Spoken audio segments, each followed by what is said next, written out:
முக்கிய செய்திகள். 93 மக்களவை தொகுதிகளில் இன்று 3ஆம் கட்ட வாக்குப்பதிவு. வெப்ப அலையை சமாளிக்க சிறப்பு ஏற்பாடுகள். டெல்லி முதலமைச்சர் கெஜ்ரிவால் மீது NIA விசாரணைக்கு பரிந்துரை. பாஜகவின் ஏஜென்ட் போல ஆளுநர் செயல்படுவதாக ஆம் ஆத்மி குற்றச்சாட்டு. 150 தொகுதிகளில் கூட பாஜக ஜெயிக்காது என ராகுல் காந்தி உறுதி. மக்களின் அனைத்து உரிமைகளையும் மோடி பறிப்பதாக ஆவேசம்.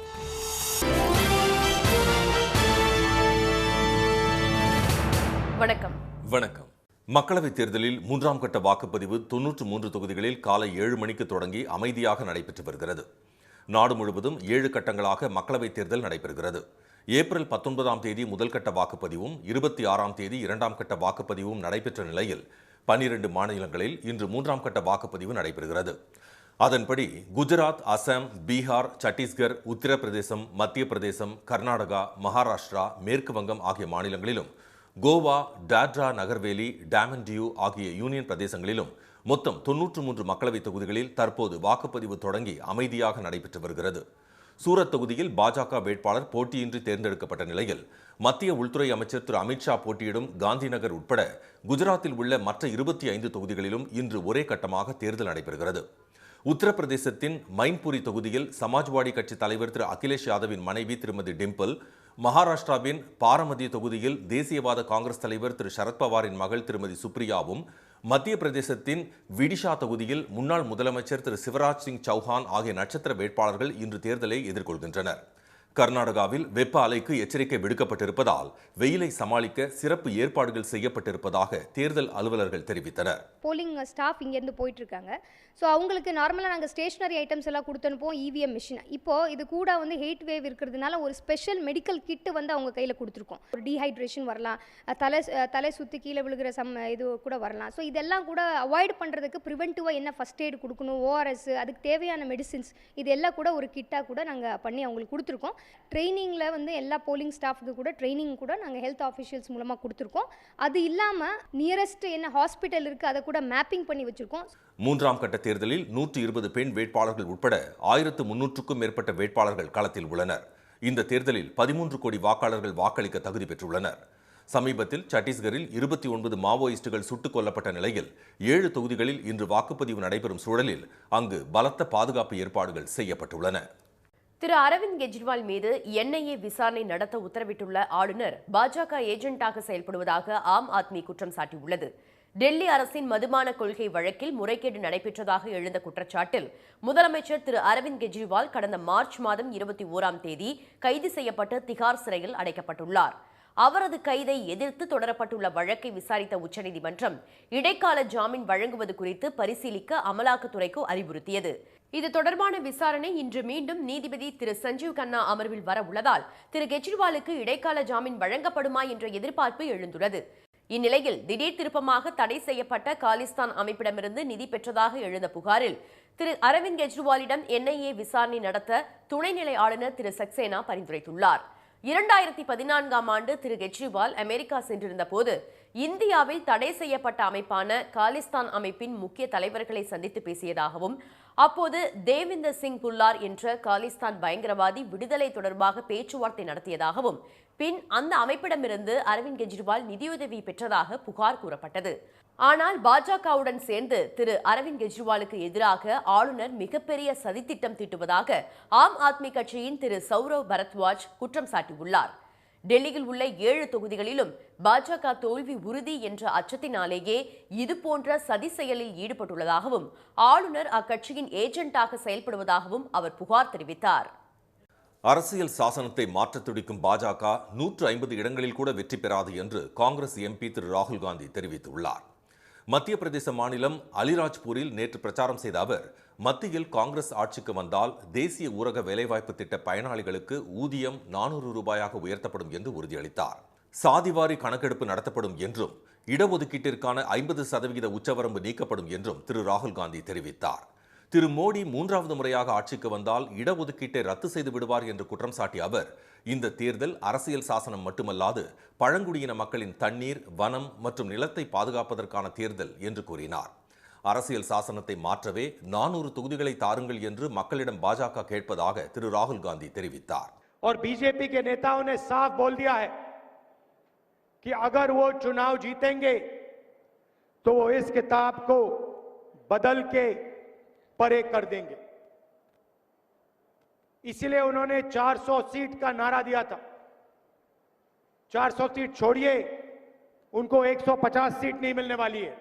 மக்களின் அனைத்து உரிமைகளையும் திரு மோடி பறித்து வருவதாக குற்றம் சாட்டிய திரு ராகுல் காந்தி அதை தடுத்து நிறுத்த வேண்டும் என்று நினைப்பதாக கூறினார். 22 பெரும் முதலாளிகளை பற்றி மட்டுமே திரு மோடி கவலைப்படுவதாக அவர் விமர்சித்தார். இதனிடையே காங்கிரஸ் தொண்டர்களுக்கு கடிதம் எழுதியுள்ள திரு ராகுல் காந்தி இந்த மக்களவைத் தேர்தல் சாதாரண தேர்தல் அல்ல எனவும் அரசியல் கட்சிகளுக்கு இடையே நடைபெறும் சண்டை அல்ல என்றும் கூறியுள்ளார். காங்கிரஸ் கட்சியின் தேர்தல் அறிக்கையில் வழங்கப்பட்டுள்ள உத்தரவாதங்கள் ஒவ்வொரு இந்தியரையும் சென்று சேர வேண்டும் என்றால் அடுத்த 1 மாதம் உழைக்க வேண்டும் என அவர் கேட்டுக்கொண்டுள்ளார். இந்த தேர்தல் நாட்டின் ஜனநாயகத்தையும் நமது அரசியல் அமைப்பையும் பாதுகாப்பதற்கான தேர்தல் என கூறியுள்ள திரு ராகுல் காந்தி தன்னை காங்கிரஸ் கட்சிக்காக ஒப்படைத்து விட்டதாகவும் அதையே மற்ற தொண்டர்களிடமும் எதிர்பார்ப்பதாகவும் கூறியுள்ளார். உண்மைக்காக காங்கிரஸ் கட்சியின் கடைசி தொண்டர் நிற்கும் வரை இந்தியாவில் வெறுப்பால் வெல்ல முடியாது என கூறியுள்ள அவர் அனைவரும் ஒன்று சேர்ந்து வெற்றியை வென்றெடுப்போம் என அறைகூவல் விடுத்துள்ளார். ஒடிசாவில் பாஜக ஆட்சி அமைக்கும் என்று திரு மோடி பகல் கனவு காடாக அம்மாநில முதலமைச்சர் திரு நவீன் பட்நாயக் பதிலடி கொடுத்துள்ளார். மக்களவைத் தேர்தலுடன் அந்த மாநிலத்தில் உள்ள 147 சட்டப்பேரவை தொகுதிகளுக்கு வரும் 13ஆம் தேதி தொடங்கி அடுத்த மாதம் 1ஆம் தேதி வரை 4 கட்டங்களாக தேர்தல் நடைபெறுகிறது. ஆட்சியை தக்கவைக்க ஆளும் பிஜு ஜனதா தளமும் ஆட்சியை கைப்பற்ற பாஜகவும் கடுமையாக போராடி வருகின்றன. இந்நிலையில் ஒடிசா மாநிலம் பெர்ஹாம்பூரில் நேற்று நடைபெற்ற பொதுக்கூட்டத்தில் பேசிய பிரதமர் திரு மோடி இந்த மாநிலத்தில் எல்லா வளங்களும் இருந்தும் மக்கள் ஏன் ஏழைகளாக உள்ளனர் என்று கேள்வி எழுப்பினார். ஒடிசா மக்கள் பாஜகவுக்கு வாக்களிக்க தயாராகிவிட்டதாக கூறிய அவர் ஜூன் 4ஆம் தேதியுடன் பிஜு ஜனதா தளம் ஆட்சி காலாவதியாகிவிடும் என்றும் புதிய முதலமைச்சர் பதவியேற்பு விழாவிற்கு அழைப்பு விடுப்பதற்காகவே தாம் ஒடிசா வந்துள்ளதாகவும் கூறினார். 4 जून बीजेडी की एक्सपायरी डेट लिखी हुई है, मान लीजिए 6 जून को बीजेपी के मुख्यमंत्री पद का उम्मीदवार तय होगा. இதற்கு பதிலடி கொடுத்துள்ள திரு நவீன் பட்நாயக் திரு மோடி பகல் கனவு காண்பதாக விமர்சித்துள்ளார். ஒடிசா முதலமைச்சராக 6வது முறையாக திரு நவீன் பட்நாயக் ஜூன் 9ஆம் தேதி பதவியேற்பார் என்று அவரது வலதுகரமாக இருந்து வரும் திரு வி.கே. பாண்டியன் தெரிவித்துள்ளார். உதகை மற்றும் கொடைக்கானலில் இ பாஸ் நடைமுறை நள்ளிரவு முதல் அமலுக்கு வந்தது. வெப்ப அலையின் தாக்கம் கடுமையாக உள்ள நிலையில் நீலகிரிக்கு வரும் சுற்றுலா பயணிகளின் எண்ணிக்கை நாளுக்கு நாள் அதிகரித்து வருகிறது. இதனால் கடும் போக்குவரத்து நெரிசல் ஏற்படுவதுடன் சுற்றுச்சூழலும் பாதிக்கப்படுவதாக குற்றச்சாட்டு எழுந்தது. இந்நிலையில் கடந்த ஏப்ரல் 29ஆம் தேதி சுற்றுச்சூழல் பாதுகாப்பு தொடர்பான வழக்குகளை விசாரித்த சென்னை உயர்நீதிமன்றம் உதகை கொடைக்கானல் செல்லும் சுற்றுலா பயணிகளுக்கு இ பாஸ் நடைமுறையை அமல்படுத்த வேண்டும் என உத்தரவிட்டது. அதன்படி உதகையில் நள்ளிரவு முதல் 21,446 வாகனங்களுக்கு இ பாஸ் வழங்கப்பட்டுள்ளது. இதில் 2,78,000 பேர் பயணிக்க உள்ளனர். இ பாஸ் கேட்டு விண்ணப்பிக்கும் அனைவருக்கும் இ பாஸ் வழங்கப்படும் என நீலகிரி மற்றும் திண்டுக்கல் மாவட்ட நிர்வாகங்கள் அறிவித்துள்ளதற்கு பொதுமக்கள் மற்றும் சுற்றுலா தொழில் சார்ந்த ஊழியர்கள் வரவேற்பு தெரிவித்துள்ளனர். அனைத்து வாகனங்களுக்கும் இ பாஸ் வழங்குறதுக்காக இங்கேயே எங்களுக்கு ஏற்பாடு செஞ்சு கொடுத்ததுனால இது ரொம்ப சுலபமாக போயிடுச்சு. ஏன்னா இந்த ஒரே 1 மாதம் தான் எங்களுடைய முழு வாழ்வாதாரமே அடங்கியிருக்கு. அதில் மிகவும் எங்களுக்கு ரொம்ப மகிழ்ச்சியாக இருக்குது அப்படின்னு சொல்லிக்கிறோம். அப்ளை பண்ணுறதுக்கு ரொம்ப ஈஸியாக இருக்குது. மே 7ஆம் தேதி முதல் ஜூன் 30ஆம் தேதி வரை இ பாஸ் நடைமுறை அமலில் இருக்கும். இதன் மூலம் கோடை காலத்தில் அதிக நெரிசல் கட்டுப்படுத்தப்படும் என கருதப்படுகிறது. இதனிடையே இ பாஸ் பெறுவதில் சிரமம் ஏற்பட்டால் அவர்களுக்கு உதவிகளை விரைந்து செய்வோம் என சுற்றுலா தொழில் சார்ந்த வாகன ஓட்டிகள் தெரிவித்துள்ளனர். தமிழக கடலோர பகுதிகளில் அதீத அலைக்கான எச்சரிக்கை இன்று நள்ளிரவு வரை நீட்டிக்கப்பட்டுள்ளது. கன்னியாகுமரி மாவட்டம் லெமூர் கடற்கரைக்கு சுற்றுலா வந்த மருத்துவ மாணவர்கள் 5 பேர் நேற்று கடல் அலைகளால் இழுத்துச் செல்லப்பட்டு உயிரிழந்தனர். நேற்று முன்தினம் திங்கள் சந்தை பகுதியில் கடல் அலைகளால் இழுத்துச் செல்லப்பட்டு சென்னையை சேர்ந்த 2 பேர் பலியாகினர். இதையடுத்து கடலோர பகுதிகளில் போலீசார் ரோந்து பணியில் ஈடுபடுத்தப்பட்டு சுற்றுலா பயணிகள் கடலில் குளிப்பதற்கு தடை விதிக்கப்பட்டுள்ளது. இந்நிலையில் சுற்றுலா பயணிகள் கடற்கரை பகுதிக்கு செல்வதை தவிர்க்குமாறு குமரி மாவட்ட ஆட்சியர் திரு ஸ்ரீதர் கேட்டுக் கொண்டுள்ளார். இதனிடையே கடலோர மாவட்டங்களான சென்னை, கடலூர், காஞ்சிபுரம், ராமநாதபுரம், தூத்துக்குடி, திருநெல்வேலி, கன்னியாகுமரி ஆகிய மாவட்டங்களில் அதீத கடல் சீற்றத்திற்கான ஆரஞ்சு அலர்ட் எச்சரிக்கை விடுக்கப்பட்டுள்ளது. இப்பகுதிகளில் கடல் சீற்றம் இயல்பை விட அதிகமாக இருப்பதாக தேசிய பெருங்கடல் தகவல் சேவை மையம் மற்றும் தேசிய பேரிடர் மேலாண்மை ஆணையம் தெரிவித்துள்ளது. கடலில் திடீர் என பலத்த காற்று வீசுவதுடன் கடலோரப் பகுதிகள் கொந்தளிப்புடன் காணப்பட வாய்ப்புள்ளதாகவும் மீனவர்களும் கடலோரப் பகுதிகளில் வசிக்கும் மக்களும் தேவையான முன்னெச்சரிக்கை நடவடிக்கைகளை மேற்கொள்ள வேண்டும் எனவும் கேட்டுக் கொள்ளப்பட்டுள்ளனர். தமிழகத்தில் மணல் குவாரிகளில் அனுமதிக்கப்பட்ட அளவை விட மணல் அள்ளப்பட்டு முறைகேடு நடந்துள்ளதாக தொடரப்பட்ட வழக்கில் விசாரணையின் போது மாவட்ட ஆட்சியர்களை தேவையில்லாமல் காக்க வைத்து துன்புறுத்தக்கூடாது என்று அமலாக்கத்துறைக்கு உச்சநீதிமன்றம் உத்தரவிட்டுள்ளது. மணல் குவாரி முறைகேடு வழக்கில் ஆவணங்களை தாக்கல் செய்யுமாறு தஞ்சை, திருச்சி, கரூர், அரியலூர், வேலூர் ஆகிய 5 மாவட்ட ஆட்சியர்களுக்கு அமலாக்கத்துறை சம்மன் அனுப்பியிருந்தது. இதை எதிர்த்து மாவட்ட ஆட்சியர்கள் உச்சநீதிமன்றத்தில் வழக்கு தொடர்ந்த நிலையில் அவர்களை விசாரணைக்கு ஆஜராகுமாறு நீதிமன்றம் உத்தரவிட்டிருந்தது. இதையடுத்து 5 மாவட்ட ஆட்சியர்கள் சென்னை அமலாக்கத்துறை அலுவலகத்தில் ஆஜரான போது அவர்களை அமலாக்கத்துறையினர் காலை முதல் இரவு வரை காக்க வைத்ததாக தெரிகிறது. இது தொடர்பாக உச்சநீதிமன்றத்தில் ஆட்சியர்கள் முறையிட்டதை கேட்ட நீதிபதிகள், மாவட்ட ஆட்சியர்கள் முக்கிய பணிகளில் உள்ளவர்கள் என்பதால் அவர்களை காக்க வைக்கக்கூடாது என்று அமலாக்கத்துறைக்கு உத்தரவிட்டனர். மணல் குவாரி தொடர்பான வழக்கை கோடை விடுமுறைக்கு பின்னர் விசாரிப்பதாக நீதிபதிகள் அறிவித்துள்ளனர்.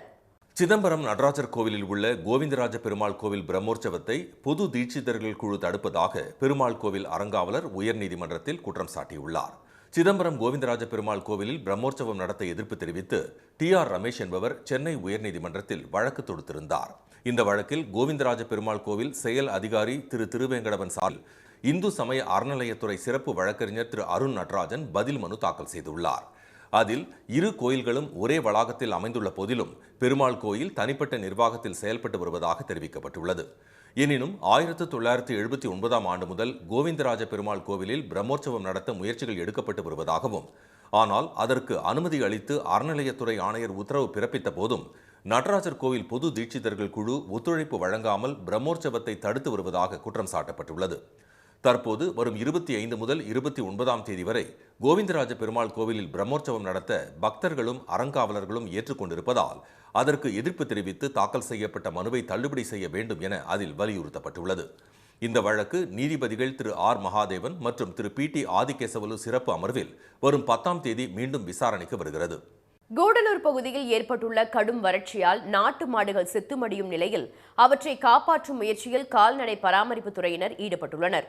நீலகிரி மாவட்டம் கூடலூரை அடுத்துள்ள மசினகுடி பகுதியில் மாயார், மாவநல்லா, வாழைத்தோட்டம், பொக்கபுரம் போன்ற பகுதிகளில் நாட்டு மாடுகளை விவசாயிகள் வளர்த்து வருகின்றனர். இப்பகுதியில் இதுவரை வரலாறு காணாத வறட்சி ஏற்பட்டுள்ளதால் உணவு, தண்ணீர் இன்றி சில மாடுகள் இறந்த நிலையில் விவசாயிகளால் மாட்டிற்கான தீவனங்கள் வழங்க முடியாததால் அதனை ஈடுகட்டும் வகையில் மாவட்ட கால்நடை பராமரிப்பு துறை மருத்துவர்கள் மற்றும் பணியாளர்கள் களமிறங்கியுள்ளனர். மசனகுடி கால்நடை மருந்தகத்தில் வச்சு காஞ்ச வைக்க புல் ட்ரை ஃபாடரும் பச்சை புல் கிரீன் ஃபாடரும் எல்லாத்துக்கும் அவங்க வளர்க்குற மாடுகளுடைய எண்ணிக்கைக்கு ஏற்றவாறு நாங்கள் வழங்கிக்கிட்டு இருக்கிறோம். இது ஓரளவுக்கு இப்போ பார்த்தீங்கன்னா போன வாரத்தில் ஒரு 3-4 நாள் தொடர்ந்து மழை பெஞ்சிருக்கு. அதனால பார்த்தீங்கன்னா ஓரளவுக்கு பச்சை அந்த பகுதியில் வந்துருச்சு. அது பச்சை இன்னும் கொஞ்சம் தழுத்து வர்ற வரைக்கும் நாங்கள் கொடுக்குற பச்சை புல்லும் காஞ்ச வைக்கலும் அவங்க பயன்படுத்தி அவங்க கால்நடைகளை பிரமாதமாக வளர்த்துக்கலாம்.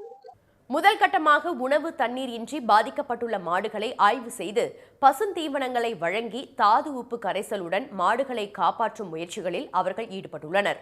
விவசாயிகள் எவ்வளவு மாடுகள் வைத்திருப்பார்களோ அந்த எண்ணிக்கையின்படி பசுந்தீவனங்கள், காய்ந்த வைக்கோல், தாது உப்பு கரைசல் பவுடர்கள் வழங்கப்படும் என்றும் கால்நடை மருத்துவர்கள் தெரிவித்துள்ளனர்.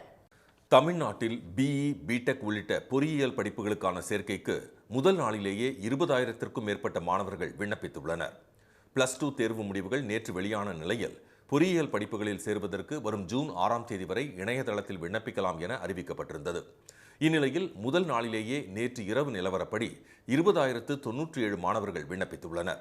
இதன் மூலம் பொறியியல் படிப்பு மீதான மாணவர்களின் ஆர்வம் குறையவில்லை என கூறப்படுகிறது.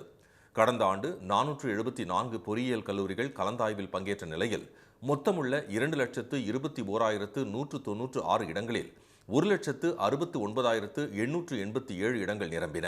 இந்த ஆண்டு அதைவிட அதிக மாணவர்கள் சேருவார்கள் என எதிர்பார்க்கப்படுகிறது. ஜூன் 12ஆம் தேதி ரேண்டம் எண் வெளியிடப்படும் என்றும் ஜூலை 10ஆம் தேதி தரவரிசை பட்டியல் வெளியிடப்படும் என்றும் அறிவிக்கப்பட்டுள்ளது.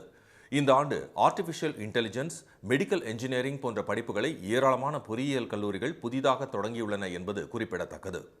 தமிழ்நாட்டில் இன்று இயல்பை விட மிக அதிகமான வெப்பம் இருக்கும் என்று சென்னை வானிலை ஆய்வு மையம் எச்சரித்துள்ளது.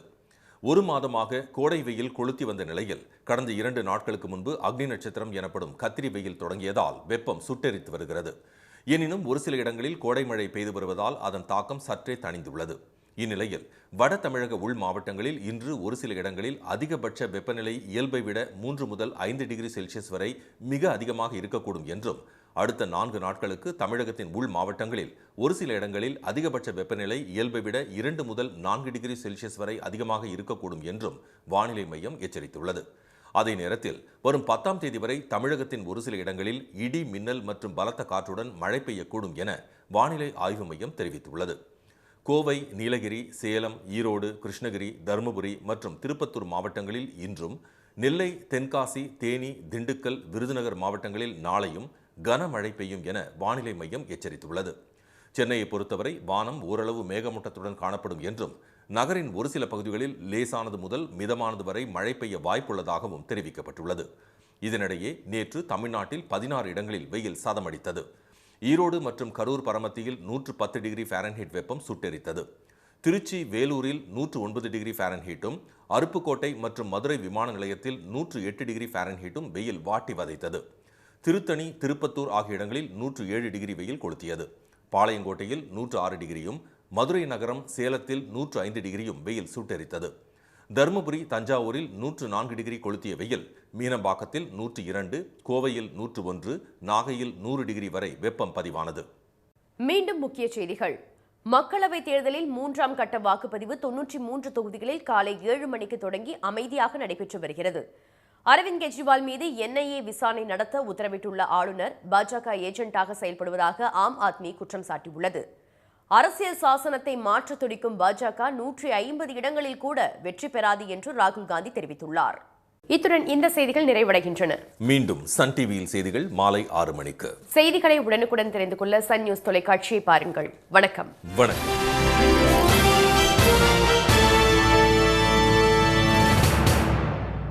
உடனுக்குடன் செய்திகளை தெரிந்து கொள்ள சன் நியூஸ் பெல் ஐகானை கிளிக் பண்ணுங்க.